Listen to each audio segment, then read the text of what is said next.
अस्सलाम वालेकुम स्टूडेंट्स, मैं हूं मोहम्मद इब्राहिम आपके चैनल डायमेंशनल फिज़िक्स से। स्टूडेंट्स, आज हम डिस्कस करेंगे second year physics atomic spectra. Topic है जी uncertainty within the atom. Students, आज से बहुत अरसा पहले जब एटम की डिस्कवरी हुई तो डिफरेंट साइंटिस्ट ने डिफरेंट मॉडल जो है जी वो दिए। जैसे रदरफोर्ड मॉडल था, बोहर एटॉमिक मॉडल था। हमने ये सारा डिटेल में डिस्कस किया और जो सक्सेसफुल मॉडल हम पढ़ते आ रहे हैं वो बोहर का मॉडल है। सो स्टूडेंट, बहुत अरसा पहले जो न्यूक्लियस के बारे में थ्योरीज थी वो दो तरह की थी। एक थी प्रोटॉन न्यूट्रॉन थ्योरी और एक थी न्यूट्रॉन इलेक्ट्रॉन थ्योरी।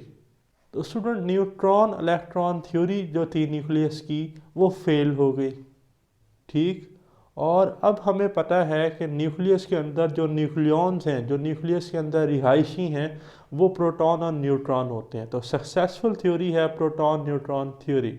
तो आज हमने टॉपिक में यही डिस्कस करना है कि न्यूक्लियस के अंदर इलेक्ट्रॉन क्यों नहीं होते और हम ये क्यों कहते हैं कि न्यूक्लियस के सराउंडिंग में इलेक्ट्रॉन रिवॉल्व करते हैं। तो डिटेल में डिस्कस करेंगे जी। देखें जी, uncertainty within the atom. Students, हम प्रीवियसली ये पढ़कर आए कि डी ब्रॉगली हाइपोथेसिस में हमने डिटेल में पढ़ा light have dual nature, wave nature as well as particle nature.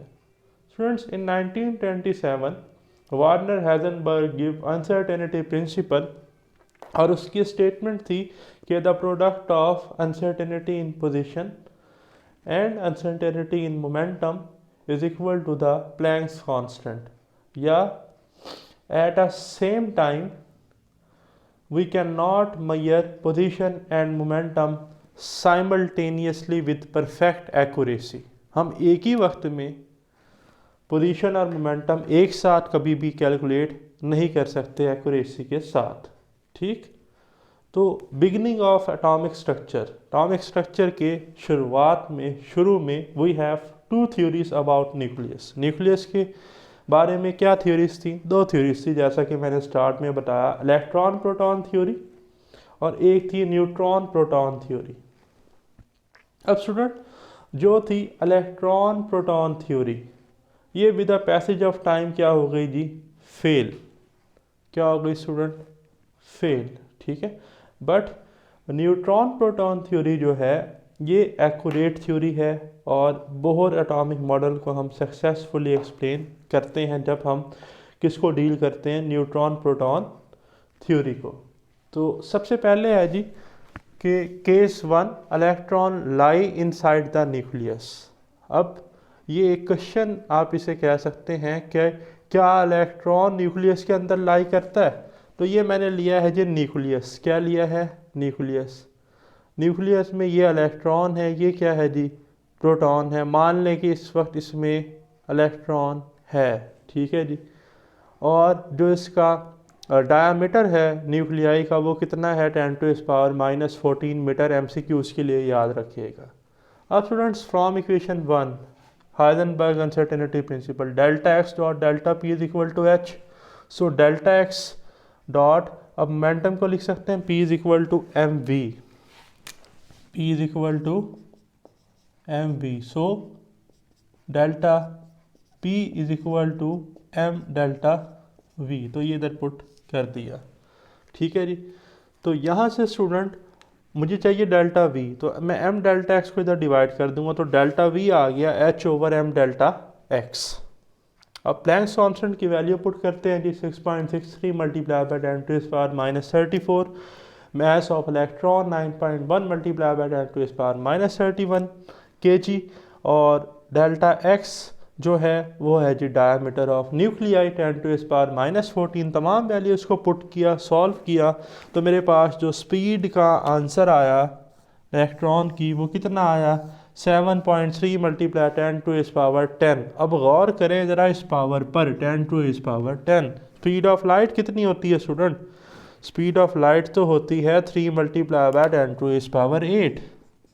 यही होती है ना मीटर पर सेकंड में, c की वैल्यू, ठीक है। तो क्या ये वैल्यू ज़्यादा है या ये वैल्यू ज़्यादा है? भाई ये वैल्यू तो स्पीड ऑफ लाइट से भी ज़्यादा है।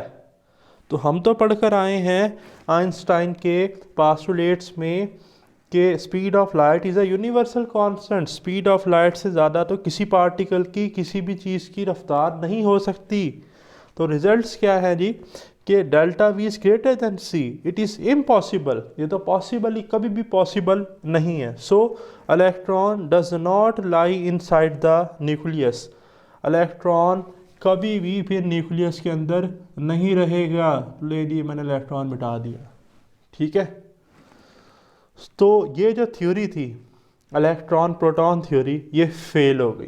क्या हो गई स्टूडेंट? फेल, ठीक है जी। नेक्स्ट है student case 2। So electron does not lie inside the nucleus, हमने डिस्कस किया।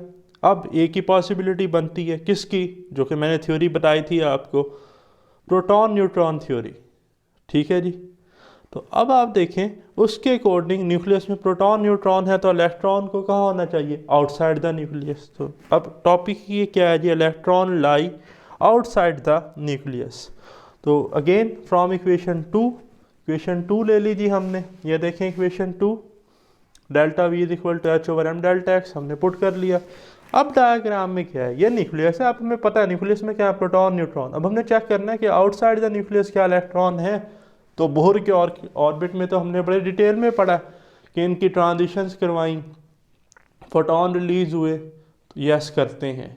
तो ज़रा हाइजेनबर्ग की बात भी सुन लेते हैं और उससे भी चेक कर लेते हैं कि क्या इलेक्ट्रॉन जो हैं वो आउटसाइड द न्यूक्लियस एग्जिस्ट करते हैं।